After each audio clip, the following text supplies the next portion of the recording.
একজন মসজিদের খতিব, যিনি একখান মসজিদত শুধু ইমামতি নয়, ওই এলাকার মুসল্লিয়কলর মুরব্বী এবং অভিভাবকও বটে।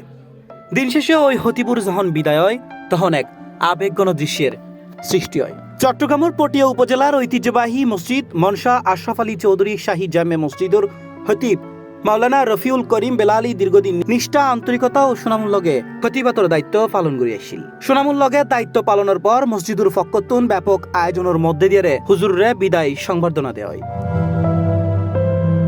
শুক্রবার জুনের ২৬ তারিখ মোহাম্মদ আবু সৈয়দ চৌধুরীর সভাপতিত্বে আয়োজিত অনুষ্ঠানত মুসল্লি, স্থানীয় গণ্যমান্য ব্যক্তিবর্গ এবং বিভিন্ন শ্রেণী পেশার মানুষ উপস্থিত আছিল। আয়োজিত অনুষ্ঠান পরিচালনা করে চট্টগ্রাম বিশ্ববিদ্যালয়ের বিবিএ অনুষদর dean professor doctor Saleh Zahur. এই সময় অনুষ্ঠানত স্বাগত বক্তব্য রাহে অ্যাডভোকেট শাহাদাত চৌধুরী, মসজিদ মোতওয়াল্লির পক্ষতুন বক্তব্য রাহে মোহাম্মদ ফরহাদ হোসেন ফাহিম চৌধুরী, মসজিদ পরিচালনা কমিটির পক্ষতুন বক্তব্য দেয় মোহাম্মদ আব্দুল কুদ্দুস চৌধুরী এবং এলাকাবাসীর পক্ষতুন বক্তব্য দেয় মোহাম্মদ মোরশেদ খান, মোশারফ চৌধুরী, জয়নাল আবেদিন, শফিকুল ইসলাম মিটু সহ আরো বহুত কেউ। এই সময় অনুষ্ঠানত বক্তব্য হয় মসজিদের খ্যাতমত, মসজিদের সাথে লেগে থাকা, মসজিদের ক্যাম্পাসের উন্নয়নের জন্য কাজ করা। এরকম অনুষ্ঠান করলে পর এটা একটা আমাদের সমাজের জন্য, আমাদের দিনই কাজকর্মের জন্য একটা উৎসাহ যোগায়। এরকম একটা মহৎ অনুষ্ঠানে আমরা উপস্থিত হতে পেরে আল্লাহর কাছে শুকর আদায় করছি। আমাদের এই গ্রামের যারা আছেন তারা এই অনুষ্ঠান বলতে চায় না, এটা আসলে ওনাকে আমরা সম্মান জানানোর জন্য এই অনুষ্ঠানটা করতেছি। আমরা গ্রহণ করতে পারি, সেটাই হবে শাসন। সবাইকে আহ্বান জানিয়ে শেষ করছি।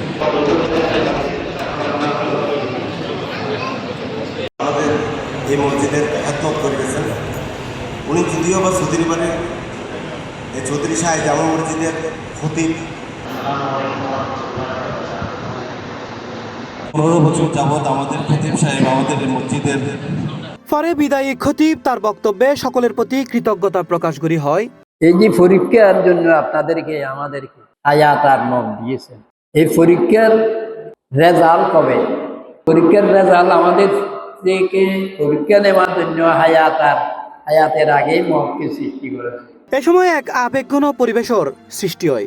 অনুষ্ঠানের শেষ পর্যায়ে বিদায়ী খতিবুরে সম্মাননা স্মারক ও উপহার তুলি দেওয়া হয়।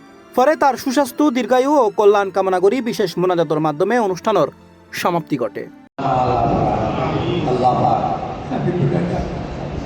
তোমার একজন আল্লাহ তোমার তুমি কতটুকু কবুল করেছেন আমি জানি না বাবু, আজকে দোয়া কবুল হওয়ার কি। C plus TV, Chittagong.